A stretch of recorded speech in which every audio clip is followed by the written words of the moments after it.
नमस्कार, मैं स्वामी ओम प्रकाश और आज हम बात करेंगे शरीर और उससे संबंधित बीमारियों के बारे में।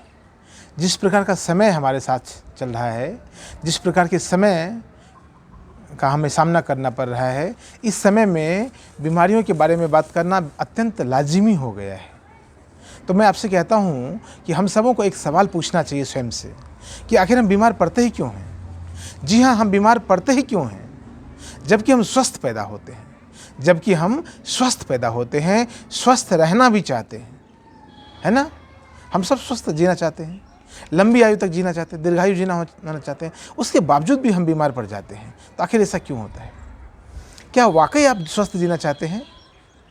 मैं कहता हूँ यदि हम स्वस्थ जीना चाहते हैं तो यह चिंतन हम सबों को करना चाहिए। आज यह विचार करना चाहिए सभी व्यक्ति को।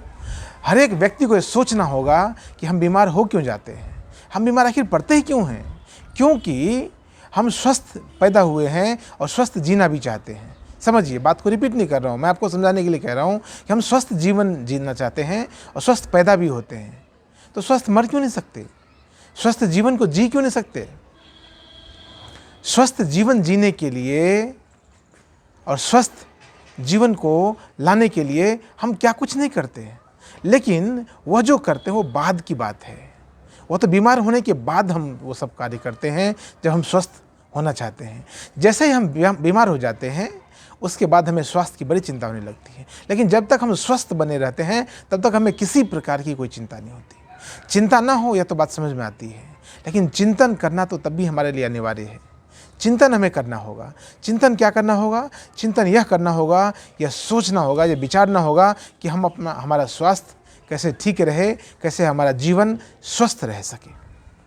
हम सब जानते हैं सरकारों के पास भी समय नहीं है सोचने के लिए आपके बारे में। सरकारें भी, दुनिया की कोई सरकार किसी व्यक्ति के बारे में नहीं सोच रही है। आप कहेंगे क्या बात करते हैं? तमाम प्रकार के हॉस्पिटल हैं। जी हाँ, दुनिया भर में तमाम प्रकार के जो हॉस्पिटल हैं वह बीमार लोगों के लिए है, स्वस्थ लोगों के लिए नहीं है। वो क्या मतलब हुआ इसका? इसका मतलब यह होता है कि जब आप बीमार हो जाएंगे तब आपको हॉस्पिटल में भर्ती करवाने की छूट मिल सकती है, तब आपको सुविधा दी जाएगी। लेकिन बीमार होते ही क्यों हैं? पहला सवाल है कि हम बीमार पड़ते ही क्यों हैं?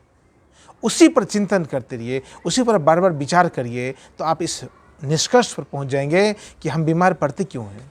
हम बीमार पड़ते हैं अपने जीवन की गतिविधियों से, अपने जीवन शैली की वजह से। जैसे कि इन दिनों दो प्रकार के रोग सामान्यतः सभी लोगों को हो रहे हैं, वह है बीपी और शुगर। ब्लड प्रेशर की समस्या और शुगर की समस्या अधिकतर लोगों को हो रही है।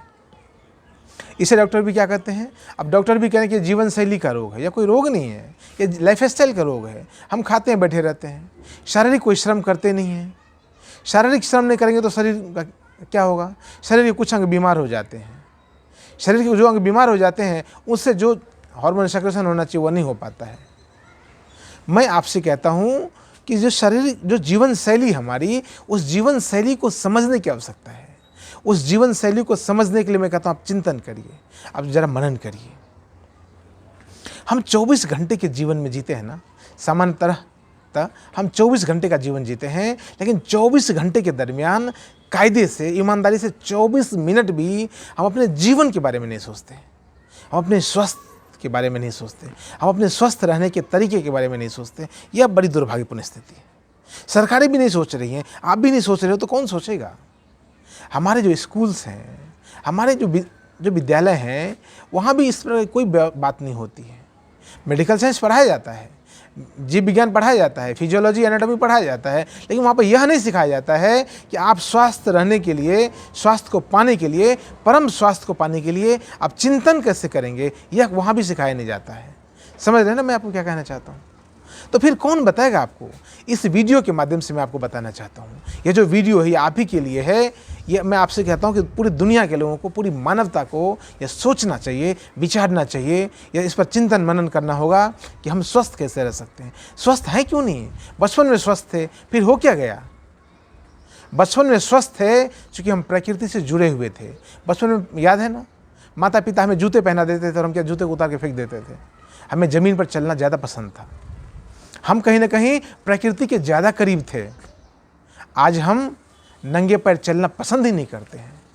तमाम कंपनियों ने भी व्यवस्था कर रखा है। जो बड़ी बड़ी कंपनियां हैं, प्राइवेट और सरकारी जो कंपनियां हैं, वो भी कहती कि नंगे पैर न चलें, आपके पैर में जर्म्स लग जाएगा। अरे शरीर में इतने जर्म्स में, शरीर किससे बना है? जर्म्स से ही तो बना है। इतने तरह के जर्म्स से तो शरीर बना हुआ है, और फिर हम कहते हैं कि ज़मीन पर चलेंगे तो जर्म्स लग जाएगा। गजब की बात करते हैं साहब। हम कहते हैं बाहर की हवा में जाएंगे तो आपको जो है जर्म्स पकड़ लेगा। बताइए, जबकि बाहर की हवा ज़्यादा प्राकृतिक है। हमने अच्छे से मकान बनाए, लेकिन हमने क्या किया? उसको बंद कर दिया, अपने आप को कैद कर दिया। हम धूप से बच गए। हम धूप लगाना ही नहीं चाहते। हमारा शरीर काला न पड़ जाए, इस बात की चिंता ज़्यादा होती है।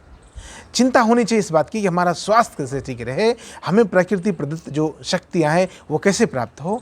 प्रकृति जो हमारे शरीर के भीतर भी है और हमारे बाहर भी है, प्रकृति जो हमारे शरीर के भीतर भी है और प्रकृति जो हमारे शरीर के बाहर भी है, उस दोनों के बीच में तालमेल कैसे बैठे, समझिए इस बात को। प्रकृति ही तो हम हैं और हम ही प्रकृति हैं। शरीर भी पंच तत्वों से बना है, या प्रकृति भी पंच तत्वों से बनी है। जल, पृथ्वी, आकाश, वायु और अग्नि, इन पंच तत्वों से शरीर का निर्माण हुआ पड़ा है।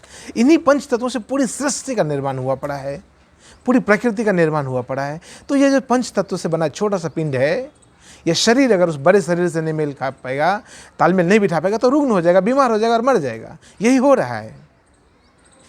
हम धरती पर नंगे पैर चलना नहीं चाहते, हम सूर्य की रोशनी लेना नहीं चाहते, हम शुद्ध वायु लेना नहीं चाहते।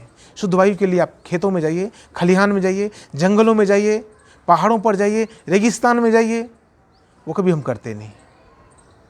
हमें आकाश तत्व चाहिए। आकाश तत्व यानी खालीपन चाहिए। खालीपन, हमारे दिमाग में इतना कचरा भरा हुआ है कंपनियों का। सुबह से लेकर शाम तक हम टीवी चैनल देखते चले जा रहे हैं, मोबाइल देखते चले जा रहे हैं, तमाम तरह के सोशल मीडिया का सहारा लेते चले जा रहे हैं। हमारे दिमाग में कचरा भर गया है। हर एक मानव के शरीर में इतना कचरा भरा पड़ा है, शरीर में भी और उसके मनुष्य मानसिक स्थिति में भी इतना कचरा भरा पड़ा है, इतना गंध भरा पड़ा है, जिसको कि निकालने की आवश्यकता है। आपके भीतर आपकी जो स्वयं की जो सत्ता है, आपका स्वयं का जो विजडम है, स्वयं की जो बुद्धिमत्ता है, वो कैसे काम करेगी? वो तब काम करेगी, आपकी जो स्वयं की चेतना है, जो स्वयं का जो कॉन्शसनेस है, वो तब काम करेगा जब आपका मन साफ हो पाएगा। आपने तो कचरा भर रखा मन में साहब, अपने शरीर में भी कचरा भर रखा है। आपका शरीर अच्छे से काम नहीं कर पाता है। इतना तरह का कोलेस्ट्रॉल, इतना मोटापा, इतना चर्बी, इतना खट्टा, इतना मीठा, इतना तीखा, इतना नमकीन आप खाने लगे हैं। खाने के साथ हमने इतना दुर्व्यवहार कर दिया, खाने की प्राकृतिकता को ख़त्म कर दिया। खाना बिल्कुल कृत्रिम हो गया है। भोजन बिल्कुल प्राकृतिक होना चाहिए, प्राकृतिक भोजन को भी हमने बिल्कुल अप्राकृतिक कर दिया है, विकासवाद के नाम पर, विकास के नाम पर। तो मैंने आपको कहा कि आप नंगे पैर चलिए, प्रकृति से जुड़ना शुरू हो जाएंगे आप। पृथ्वी तत्व से शरीर बना है, वो पृथ्वी तत्व आपके शरीर तक आना शुरू हो जाएगा। पृथ्वी तत्व से आपका तालमेल बैठना शुरू हो जाएगा, सामंजस्य एक निर्मित होना शुरू हो जाएगा पृथ्वी और आपके शरीर के बीच में। वास्तविक जल का सेवन कीजिए, अच्छे जल का सेवन कीजिए, ठंडे और ज़्यादा गर्म जल का सेवन मत करिए। जो वातानुकूलित है, जो प्राकृतिक जल है, उसका सेवन कीजिए, तो जल तत्व की कमी नहीं हो पाएगी। जल तत्व से आपका संबंध बन जाएगा। मैंने कहा दिमाग को थोड़ा शांत रखिए, दिमाग को थोड़ा खाली करिए, योगा करिए, मेडिटेशन करिए, तो दिमाग आपका थोड़ा शांत हो पाएगा, दिमाग थोड़ा रिलैक्स हो पाएगा, दिमाग थोड़ा खाली हो पाएगा। आप रेचन करिए, दिमाग खाली हो पाएगा। और खालीपन यानी आकाश तत्व, तो आकाश तत्व से आपका संबंध निर्मित हो पाएगा, आकाश तत्व से आप जुड़ पाएंगे। और जब आकाश तत्व से आप जुड़ पाएंगे तो आपके भीतर भी आकाश तत्व है। साधुओं ने जाना है, हमारे ऋषियों ने जाना है कि भीतर अंतर आकाश है, बाहर बहिराकाश है। अंतर आकाश और बहिराकाश में एक संबंध होना चाहिए, तब जाकर आपका शरीर स्वस्थ हो सकता है। मैंने आपको कहा अग्नि तत्व, पंच तत्व में अग्नि तत्व भी आता है। आप सूर्य की ऊष्मा का लाभ लीजिए। सूर्य की जो ताप है, भगवान सूर्य का जो ताप है, वो ताप आपके शरीर को नुकसान पहुंचाने के लिए नहीं हुआ है। अगर ऐसा होता तो भगवान सूर्य आते ही क्यों पृथ्वी पर? भगवान सूर्य की जो ऊष्मा है, जो रश्मियाँ है, जो गर्मी है, जो ताप है, वो हमारे जीवन के लिए अत्यंत उपयोगी है। तभी तो परमात्मा ने, तभी तो प्रकृति ने सूर्य की व्यवस्था बना के हमें दी। आप ज़रा समझते हैं इस बात को? यदि 3 दिन तक लगातार भगवान सूर्य ने आए तो बहुत सारे पैर कोमलाने लग जाते हैं, हवा की स्थिति बदल जाती है, वायुमंडल की स्थिति बदल जाती है, हमारी आपकी स्थिति बदलने लग जाती है। समझिए इस बात को। काला होने की चिंता मत करिए, स्वस्थ होने की चिंता करिए, परम स्वास्थ्य को पाने की चिंता करिए। मैं आपसे कहता हूँ, जैसे परम स्वास्थ्य को आप पाना शुरू करेंगे, आपको सभी चिंता से आप मुक्त हो जाएंगे। और उतना ही नहीं, मैं आपको कहता हूँ, एक उदाहरण देकर समझाना चाहता हूँ। आदिवासी लोग आज भी हमसे और आपसे कम बीमार पड़ते हैं। हम और आप इतने शिक्षित हो गए हैं, हम और आप इतने सुविधावान हो गए हैं, हम और आप इतने समझदार हो गए हैं, उसके बावजूद भी हमारे और आपके शरीर में बीमारी ज़्यादा है, शारीरिक बीमारी ज़्यादा है। शारीरिक बीमारी का तो इलाज भी है, चलिए थोड़ा या बहुत शारीरिक बीमारी का तो इलाज भी है, लेकिन मानसिक बीमारी का तो कोई इलाज नहीं है दुनिया में। जी हाँ, गौर कीजिएगा इस बात को, मानसिक बीमारी का तो कोई इलाज ही नहीं इस धरती पर। इसलिए कहता हूँ, आकाश तत्व को पाइए, और आकाश तत्व को पाने के लिए रेचन कीजिए, दिमाग को खाली कीजिए, दिमाग को शांत कीजिए, मेडिटेशन कीजिए, ध्यान कीजिए, अपना स्वयं का ध्यान रखिए और चिंतन कीजिए कि हम बीमार पड़ते ही क्यों हैं। इस वीडियो में इतना ही, लेकिन मैं आपसे कहता हूँ, यदि आपको मेरी बात अच्छी लगती है, आप मुझसे जुड़ना चाहते हैं, आप स्वामी ओम प्रकाश फाउंडेशन, जिन्होंने एक आध्यात्मिक आंदोलन पूरी दुनिया में चला रखा है, उससे जुड़ना चाहते हैं, आप मेरे वीडियो को सब्सक्राइब करें, मेरे चैनल को सब्सक्राइब करें, इस वीडियो को अधिक से अधिक फैलाएं। बहुत बहुत धन्यवाद। नमस्कार।